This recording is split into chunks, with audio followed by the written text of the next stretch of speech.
bum bum bum. Whoa, that is a fine. Whoa,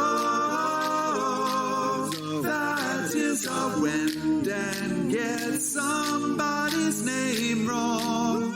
When Mike gets all snotty on a song, the Reaper speaks out, Chris gets rattled and then freaks out. Then Stugotz interrupts with that's so fine.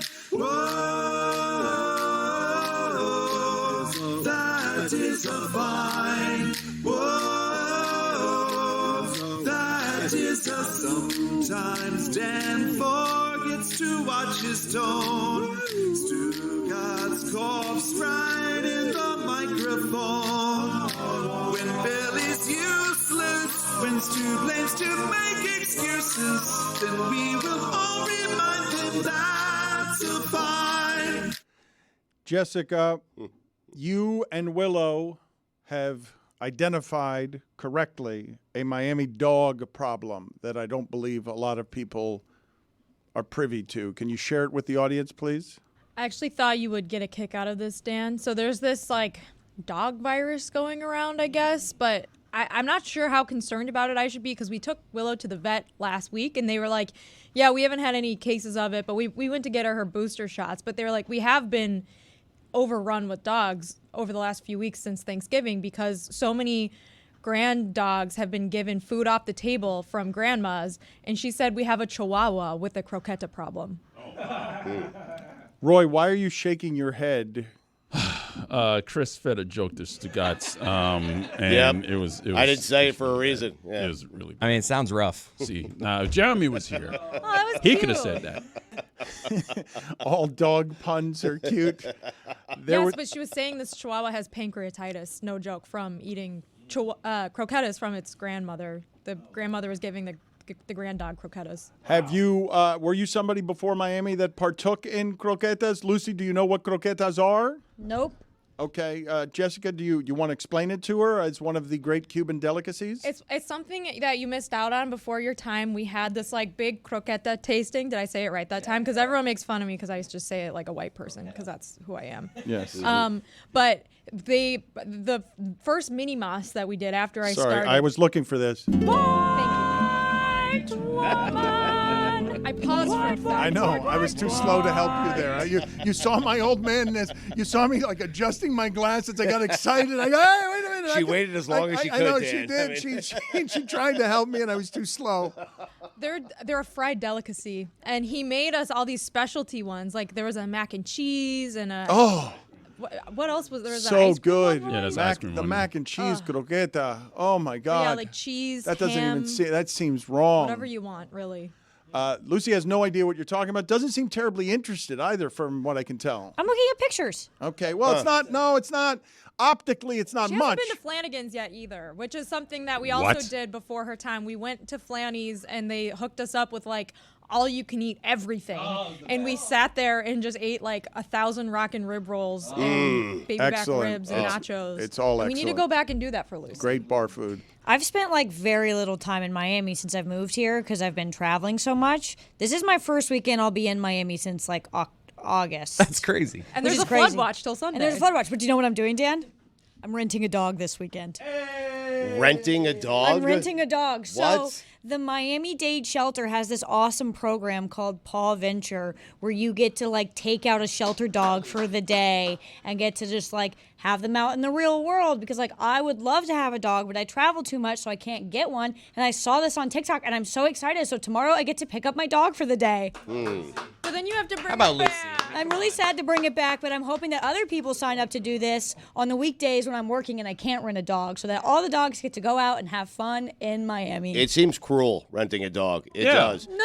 Thank you, Roy. No. The alternative is it sits in a shelter cage all day. No, I understand that, but you're giving the dog for 24 hours a taste of what it's like to not sit in that thing, and then you're putting it right back in. I mean, Exactly. Well, How does so- the dog feel about Thank you. this? Hold up. So the dog gets to go out, have fun. It wears little adopt me collars and like a little like vest, so people will come up and pet the dog. Like you're supposed to be like in a public space so that people can come see the dog. I'll take pictures and post it on my social media. I'm gonna help this dog get adopted Right. faster, and I would By rather, renting it. Yeah, by renting it for the day. And if I have a good time, I'll rent it another time. And Lucy's famous. She's number 4 on Big Game 24. 24. Sorry. Right. Well, moving Tough. up. Right. Hopefully 4 by the end of the segment. Better to have loved Big than Game lost than to have boomers. never loved at all. Exactly. Football Well said. personalities. So post a picture of the dog. Someone will come adopt it. I want to get behind everything that's happening here. I don't want to. Rent a Now, dog. I don't know. What? I mean, it's not furniture. It's not rent-a-center. It's a dog. I mean, it has feelings. You don't take In a dog. Stugotz's defense, Right. this dog is going to get excited and think, is this my new life? This is Ooh, do I- amazing. Do I get to I'm go going back. off-roading? Is this my new mom? I mean, Oh, wait a minute. So now you've heard me say before that the worst thing in the world isn't being poor if you worry a lot about finances. It's being rich. It's being poor, then rich, then poor. Imagine being rich for a day. It's going to be out for 5 hours. I'm going to give you money for 5 You hours. know what? Right. I don't like this. I'm doing a rent good some thing. cash. Yeah. This I dog am has to deal with helping this multiple dog. humans. It's either going to sit there all day or it's going to go and have a really fun day with me. False hope. By the way, what Lucy is doing, White woman. Well, White we've got a problem around here because I don't Two feel Americas. I don't feel like Can you rent my kids? I mean, I don't feel like Roy and Juju and Amin feel about this dog stuff the way that we do. And I wonder what's happening there. Any ideas? I hate when you're on the elevator and somebody with a dog comes on the elevator and now the dog is licking your $200 shoes and it's Yeah, like, that sucks. brother. Yeah, it's terrible. and it's a rental. I mean, imagine.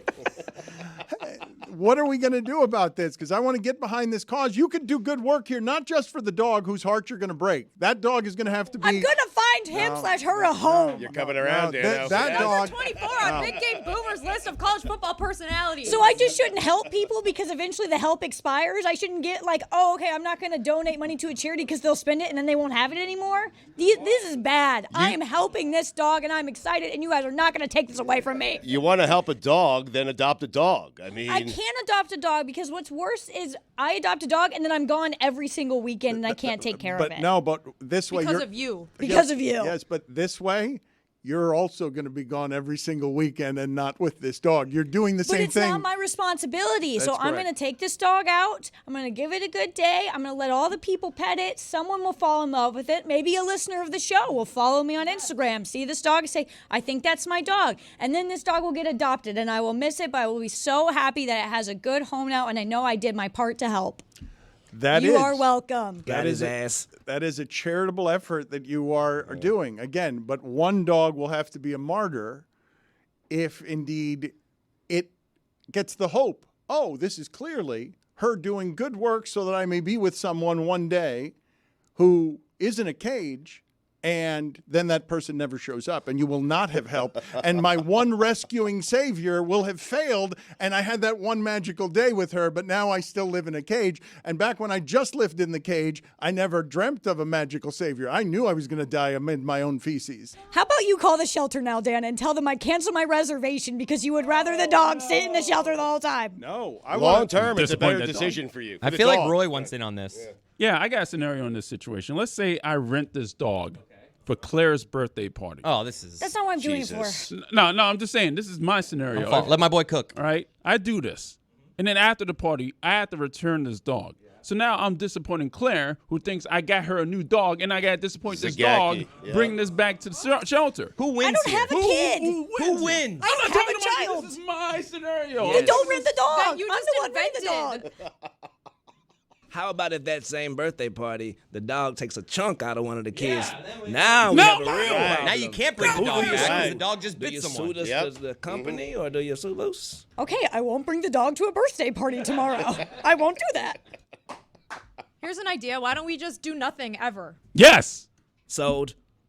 Why are you renting the dog, though? Like, Let's rent a Because dog. The show should I- rent a dog. I would love to have a dog of my own. I would Right. love. Well, I then got get all my one. dogs from shelters, but I travel too much for this job that it like would be very unfair for me to get a dog, that would be really hurtful to She the has dog. no family nearby. I have no Unless- family nearby. So unless- this is how I get to have a dog, do something good. This is how she Have your wins. cake and eat it too. Exactly. All right, Because I would and- love to get a dog of my own. But All right, Lucy, sold. We can Thank do it. you. Meadowlark, you will fly with the dog wherever it is you go, just like Herb Street. Just like Herb Street. But your seat has to be next to Amin on the airplane. You have a deal on air deal. You now own a dog. We bring in now Adnan Virk and David Samson. David Samson, I just saw him. If you noticed his face just as we were starting, it seems like he's being bombarded by life. It seems like hard things are happening behind the scenes, but he is going to put on a professional face, and he is going to rise up right now, and he is going to sell the hell out of Nothing Personal by brawling with Adnan Virk about whatever movie from 1978 they disagree about. I've got Lucy and Jessica not interested at all in what's happening here. I'm trying to entertain Charlotte as well. You have to understand, these movies are old, and they are now doing top 5 Golden Globes award winners all time in musicals, film, and comedy. So they're basically doing the best 5 forms of entertainment ever is what you guys are doing. That's the category? That is the category because the Golden Globe nominations were just released this week. It is award season, which is my favorite time of year. And so we wanted to give the people the 5 movies they have to watch. Before you do that, award season. Is David Samson the only one still clinging to award season around here? Adnan Virk also loves award season. Roy? I like award season. Yeah, I like award season. Yeah. I'm an award season person. I as well. hate it. Okay, well, we're split in the room. It doesn't seem like many of us, it seems it's right in half in the room. So Not me, I hate it. entertain. But Dan, one of the reasons why I'm such a fan of it is because I'm a voter, because I'm one of the members of the Critics' Choice Awards. So I just put in my nominations. I had to put an entire ballot. Actors. Critics' Choice Award nominations were just released. I'm one of 600 voters that were a part of that voting process. So when you're a critic and when you're in the society, it's different. I'm a voter too. I send them in. They just don't count my votes. Charlotte Wilder, Oddball, Tuesday through Fridays. Hey, well done. Samson, any OLI, or you're just starting with number 5? I'd like to start with number 5 because I've asked Meadowlark to find me a way to become a voter. I'd like to go to the awards. I'd like to do shows from the awards. And we're too busy trying to figure out how to get to Vegas. So it's not going to happen. And that's fine. I understand we can only do one thing at a time at Meadowlark, contrary to what we're all trying to do. So maybe next year. Number 5, and I'm just learning that anyone's trying to get to Vegas because I'm not getting to Vegas for the Super Bowl. So this is news to me. Well, let's go to the Razzies. I don't like the Super Bowl. I don't like the Who doesn't like the radio, Super Bowl? Radio Row. You're going to have to do it a hell of a lot more creatively than that if you want me to go to the Super Bowl, that epic commerce fest. Number 5. Shakespeare in Love. Forget the fact that Harvey Weinstein has been canceled. It is a brilliantly written movie, directed movie. I really don't want to forget that. I kind of want to remember that. It's an important part. No. I want to remember the fact that he should burn in hell, and I'm all for that. Yep. But I don't want people to forget the art of that movie and the way they took a story and the way they had Fiennes and Gwyneth and Affleck and Jeffrey Rush and the crispness of that movie. It is something that I struggle with to continue to watch because I want to separate it. I would encourage people to watch the movie, but then remember what it is to understand who the devil is, and that I is also Harvey. struggle. I struggle with the fact this is somehow in a top 5 list. It's a completely forgettable bit of piffle. You know, this movie is notable for the fact it's one of the most egregious Oscar wins ever. The fact it won Best Picture over Saving Private Ryan, and Weinstein successfully convinced Oscar voters that Saving Private Ryan has a great opening 25 minutes. After that, it's nothing special, fairly generic World War II movie. And somehow he convinced them to give this movie Best Picture. It's ridiculous. Judi Dench is in it 8 minutes and won an Academy Award. It's got the other Fiennes, not the good Fiennes, not Ray Fiennes, but Joseph Fiennes. David, this is a terrible pick. The way this list ends is with tears and a journey. Completely forgettable piece of piffle. Is that what you called it? That's correct. Okay. And that's accurate. I also, I don't believe you, David. I believe you say that, and it's for optics, but I don't believe you when you say you struggle watching Shakespeare in Love when you remember that Harvey Weinstein made it. I don't believe, like, There's no struggle. You're like, the television's off, and now it's totally off, and I don't want to go there, but the movie is so good that I will reach over all my moralities, and I will watch it. He's like Thanasis being held back on the bench. Like, You're impugning my character, Dan, and there's no reason to do that. If I'm telling you I struggle with that. You're more than happy to understand everyone else's. I do. When I listen to a Michael Jackson song, I think the same thing. Should I be listening or not? Number 4. But then you listen. You can, but you then Billie Jean, he listens to. I question whether he even thinks that at all. I got to be honest. Hey, you know what? I'm willing to concede. Just another part of him. I'm willing to concede that he thinks it every time. If he's willing to concede that he ignores it every time and continues doing what he intended to do. This segment is bad. I will absolutely concede that I always win my internal battle. Number 4. Dangerous conversation. Banshees of Inisherin. Holy Whatever Stan Van Gundy says. Are you about to say that either A, you've never seen it, or B, you did see it and didn't like it? No, that's what Stan Van Gundy said. Yeah, he didn't said like it was it. terrible, and he watched it on an airplane and hated it. I went to Ireland just to see where they filmed Banshees, David. When did he And the say that, Navy Jess? Notre Dame game. He said it on the show. I would hate to go against Stan. However, in this case, I will take his basketball acumen over his movie taste. This is a movie that I thought Colin Farrell and Brendan Gleeson, and the Gleeson family is so talented, his son from About Time, and a bunch of other things. This movie has a buddy story that is greater than any buddy story of any movie ever. And Adnan, we could do a top 5 buddy movies. No, Midnight Run. You can't. Listen, David, I love the Banshees of Inisherin. This is a great movie. Adnan, I'm with you. Adnan, Go ahead, please, Dan. just 1 second. Buddy movies. 1 second. Tango and Cash. This is what I want to do. I want to add rocket fuel to this segment. I'm going to play what Stan Van Gundy had to say about this to both of you, and Adnan, I then want you to top what Stan Van Gundy has to say. Banshees of Inisherin. So I'm like, all right, not usually what I would pick. I watched that movie on a plane ride. I don't get it. I had to text both of them and say, you got to tell me what it is you like about this movie. It's getting It was depressing. It's getting great It reviews. was terrible. I mean, that's terrible. probably It the was worst depressing. movie I have seen in a long time. And it's one of those, I stuck with it. I wanted to quit. Stan is not an spitting right hour now. into the movie, and I'm like, well, these two guys, like they're really into movies, and they really analyze these things. It must get better at the end. No, it kept getting worse. It was absolutely a horrible movie. That's an awful take by Stan Van Gundy. I'm with Team Samson on this. Listen, I respect his basketball acumen, but it's an incredible script by Martin McDonough. Acerbic, funny, biting satire. As you said, great performances. Jenny the Donkey's amazing. I'm on Team Samson on the Banshees of Inisherin. Number 3. Moulin Rouge. Moulin Rouge is at the top of many of my lists with Ewan McGregor and Nicole Kidman. Every brilliant song by Baz Luhrmann. It will blow your mind. It will take all of your senses to a place where they can only go with illicit drugs, and then even past that. John Leguizamo. John Leguizamo. It's a tough one. Yeah. That's a 5. Playing Toulouse-Lautrec, the great artist.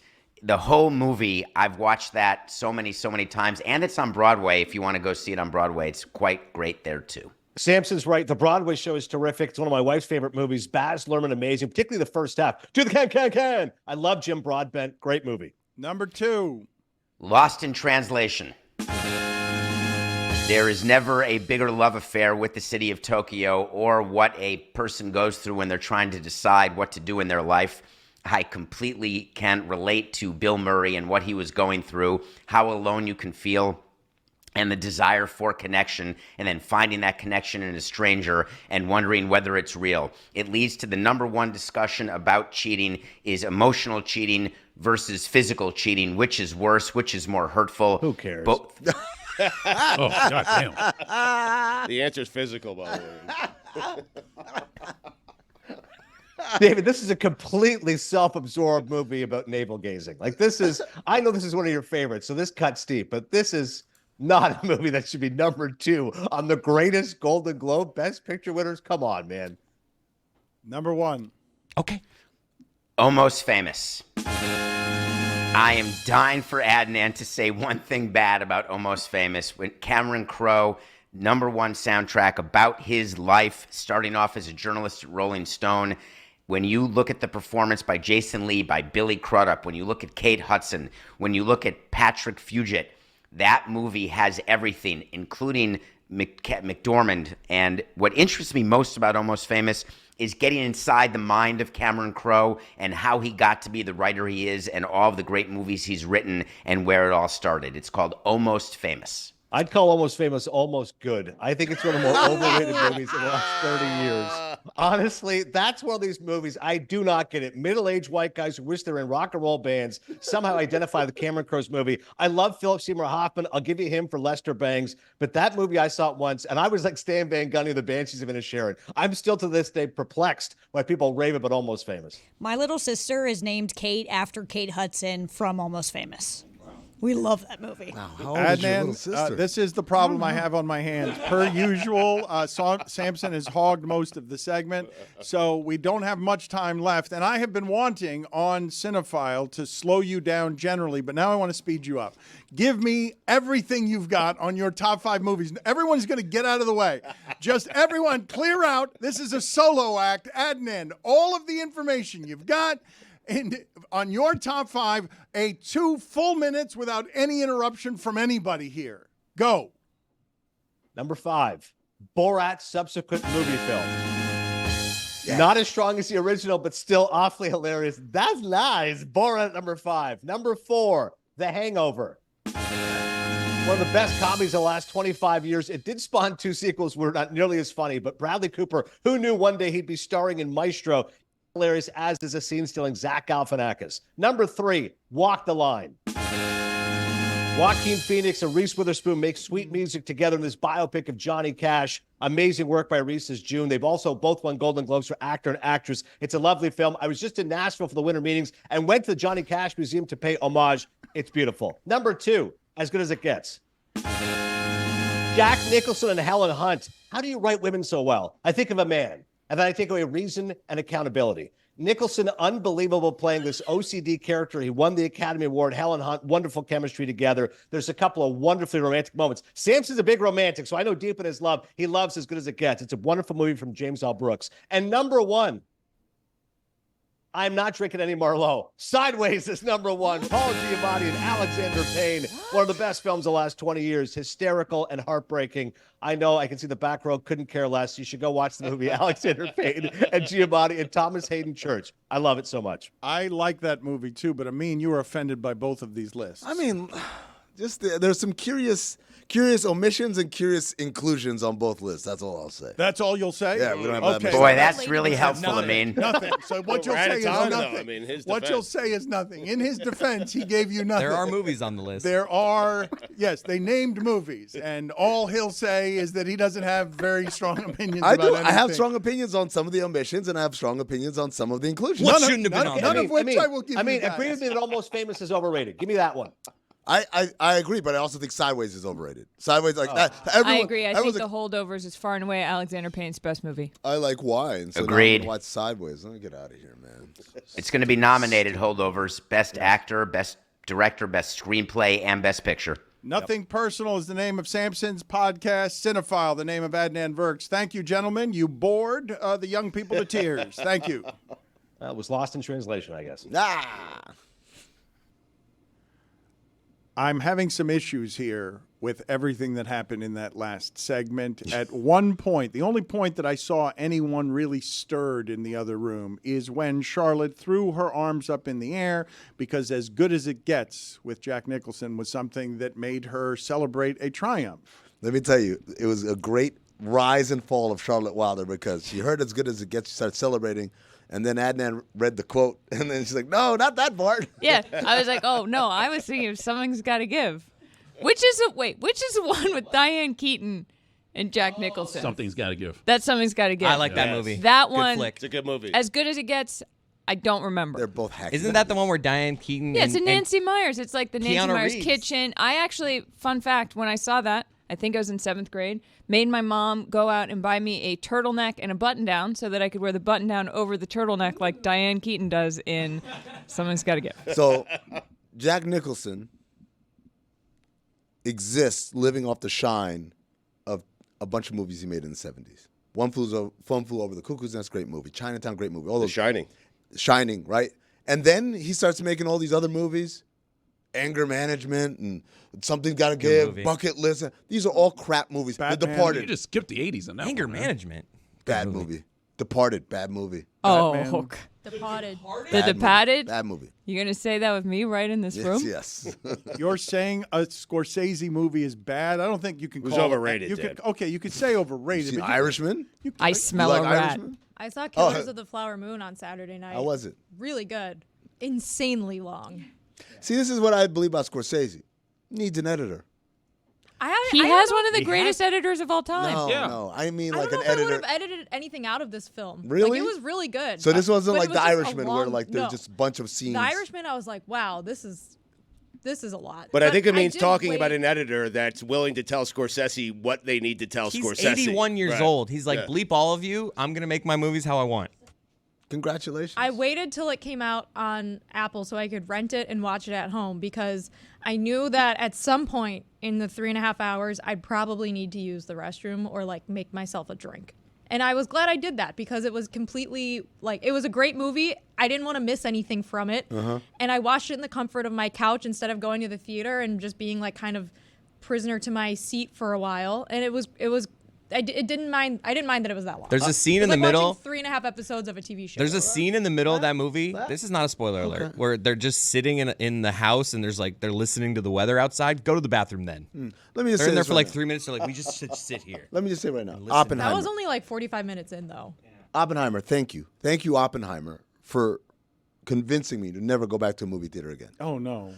Great movie. Great movie. But I didn't need to see it on 70 millimeter IMAX, 16-story high screen. Oh, for one scene, for an explosion. The whole movie happens in conference rooms and classrooms. And silent. I don't need that. Every movie that comes out from now on, wait until it comes out on streaming. I'm pausing. I've got captions wait a on. minute. Except Maverick. You're saying that Thank you. Oppenheimer has ended your experience with movie theaters? You are done. You're announcing right now to America and beyond. Mm-hmm. You're saying, Amin Al-Hassan, I'm broken. That's it. Oppenheimer is the stop. I no longer am going to movie theaters. Because Oppenheimer was billed as this thing you had to not only see in the theater, you had to see it in a specific kind of theater. Well, I can get that wherever. No, there are like 13 all over the country. You got to just be living, luckily, near one of them. And I was. And so I went, and I was like, okay, here we go. I took my dad, like, oh, this is going to be incredible. We're going to be blown away by these visuals. And I'm like, this is just a movie, dog. Like, this ain't nothing that needed, like, a huge screen. I will say, like, I know for a fact Killers of the Flower Moon would have been better in theaters. It was Why? visually stunning, and the scene, it's an epic. Like, the scenes are long and slow, and they play out very slow. And you know these characters very well by the end of the film. And it would You're have, describing a good movie. You're not giving me a reason to see it in a theater. it's a good movie. That's Characters? the reason to No, see no, it no. in theaters. No. I just said it was beautifully shot. Like, But there's that- these long scenes of Oklahoma, and there's like the scene where, Chris, you know what I'm talking about, with the fire and like the people. Like, I wish I had seen that on a big screen, but for my own comfort level, I'm like, I'm glad that I waited. This was very good. You watched it on a screener, didn't you, Chris? No, I watched it. Oh, you I went went to to the the theater? theater. Yeah. Oh, wow. How about that? And the popcorn. You can't get that. But you talk Acting about was great. these things being epic, and I know Charlotte is obsessed with something like Gilded Ages. We talk a lot around here about. I was saying that Scorsese should have just made that 4 parts. Why don't you just make it 4 parts? But Scorsese is he's an art maker. He needs an editor. He's an art maker who needs an editor. He's been working with that editor for No, over 50 years. I Roy, think he's earned. Got a bunch of yes people around him. Exactly, Roy. We're not talking about. We're talking about people who can make hard decisions. Like, you don't need this scene, Marty. The movie's almost 4 hours long. There's nothing I would have cut out. So, okay, humble brag. I read the book not that long ago that here is we based off of, and I thought that the movie was very true to how the book kind of like was paced. Like it was paced like a book, but I was watching it, and it was good. Like it's a really like just devastating story. I don't know what you would cut out of that movie. All of it felt important to the story. How long is Oppenheimer? Because the best of the directors, the freedom they're going to be granted here when you have multiple now, it's not just studios competing for movies, it's now streaming services who will let Scorsese and Nolan and Ridley Scott, and they will make as grand a movie as they can. But Gilded Age is the same kind of epic, is it not? In its look and what it does with its wardrobe choices, it's spending big. I feel, it's spending big. It's a big production. Also, let's put some respect on Scorsese's editor's name, Thelma Schoonmaker, which I probably just did not respect like by saying it eventually wrong. Thelma CH. SH. Don't do this. Okay. No, okay. So the Gilded Age. The Gilded Age.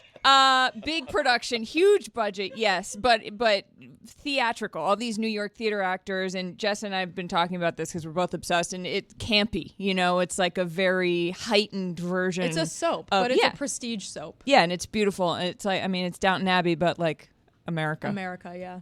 How long? How many episodes?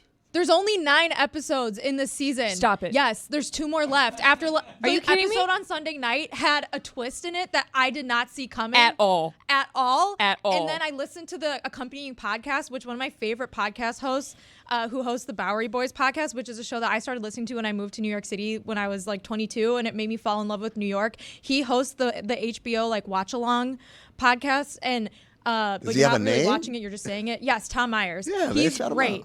And I forget the woman's name. She's from Turner Classic Movies. Alicia.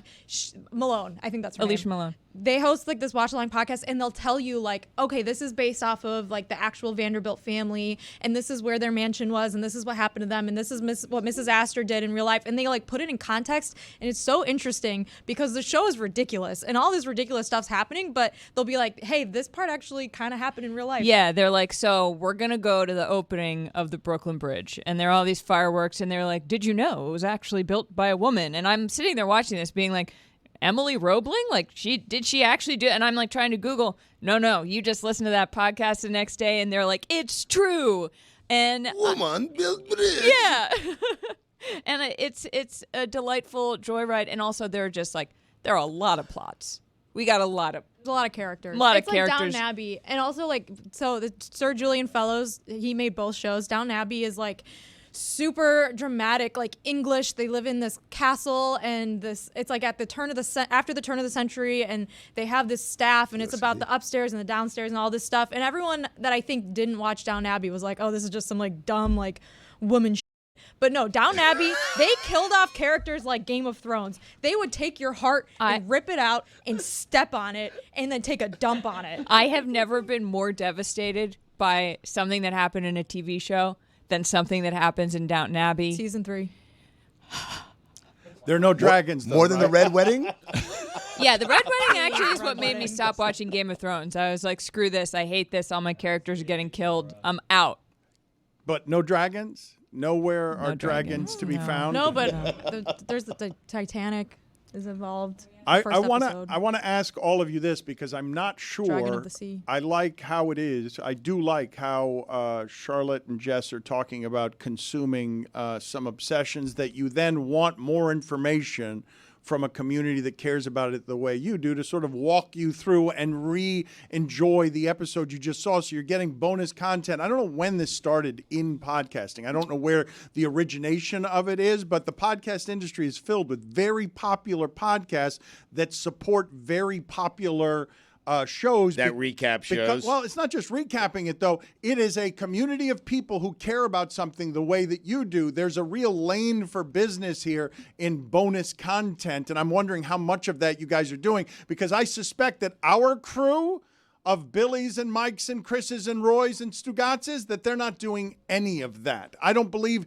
that they are. Maybe Mike might seek out some extra stuff because I don't he listens need bonus to so many material. podcasts. I watch the episode, I move on, I wait till next week's episode. I need bonus material. And HBO, what they've done is really smart by like sanctioning these podcasts because other people do them anyways. And like if you watched like season 1 of Westworld or like any of the Game of Thrones. Winning Time had one. Yeah, like a lot of them have these. Well, I was gonna say there's before the podcasts. They had, you just go on the Westworld subreddit and people would have all their theories for what was going to happen. And then like I'd listen to like Mallory Rubin and like Jason Concepcion do their breakdown of Game of Thrones and like that. And then HBO was like, all right, we're just going to like sanction our own version of this because people are going on Reddit or on like these different forums to gossip and talk about what they think's going to happen or break down what's going to happen. We might as well like be involved in it. Out of touch Dan Le Batard. Oh, I don't know. Hey, we host one of those things. It's called Rule of Two. Every time we have new Star Wars that comes out, Star Wars shows or Star Wars movies or whatever, I'm breaking down all the theories, me and Anthony Mays, right on the Mystery Crate feed. That's Rule of Two. Get it wherever you get podcasts. When we're doing all Star over the Wars feed. stuff. Not what I ask. All it is, it's all over the feed. Do you guys get obsessed with stuff though? If I watch a TV show Football. Okay. I just can't stop thinking about it. I'll be sitting here thinking about like Oscar Van Ryn from the Gilded Age, and I'm like, huge twist. Not giving anything away, but so I'm like, I want to listen to a podcast of other people who are obsessed with this, and it keeps me company.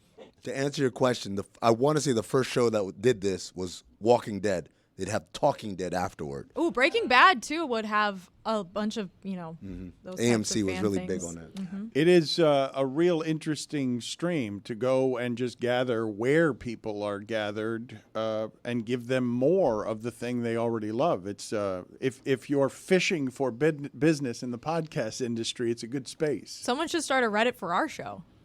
Oh, Christ.